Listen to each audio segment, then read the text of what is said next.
Okay, and the last thing, of course, is as we move through this, we see performance not just as a mode of healing the inmates or at least leading to personal growth, which is why we shouldn't have a stigma about them because it shows that they can change, that anyone can change for that matter.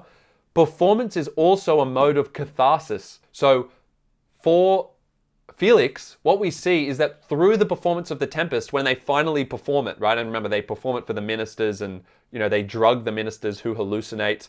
And that's basically to replicate that element of shipwreck, right? That's the version of shipwreck for them, is that they're people who are watching the play in the facility or, hallucinating. Felix actually forgives them and then finally forgives himself. So it's through the performance, it's by engaging with that performative mode that Felix is able to not only forgive his enemies.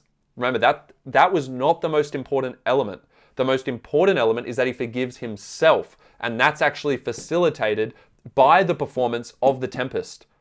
So do you see that both Atwood and Shakespeare agree here that the performative art form, right? That theatre as a performative art is actually a mode of catharsis. That by experiencing theatre, we can actually learn more about ourselves and evolve. And obviously, Atwood's trying to honor Shakespeare's legacy. Remember, she got asked to write this novel, so she wants to honor him, and she's going to say, yes, there is a lot of good things to come from theatre. That if we engage with theatre, we can actually undergo catharsis, and that can actually help us change as individuals and let go of things that we need to let go of. So he's able to finally forgive himself for the loss of Miranda, let go of that guilt, her imagination, her kind of imaginary form dissolves, and he sets her free.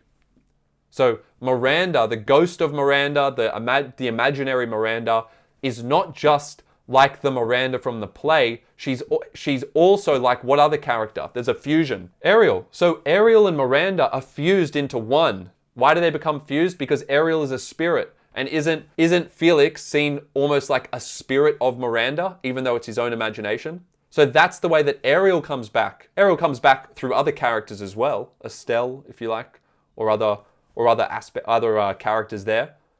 But I think what we can see is that Miranda and Ariel fuse together through the imaginary Miranda. Because why? Why is it, again, whenever we say there's a difference, we should say why and attribute it to context. We're not engaging so much with those orthodox kind of Jacobean beliefs in the supernatural and ghosts and whatnot. So the way that we'll do it is we'll do it through this psychoanalytical framework where the spirit, the supernatural spirit of Ariel, manifests as the imaginary Miranda.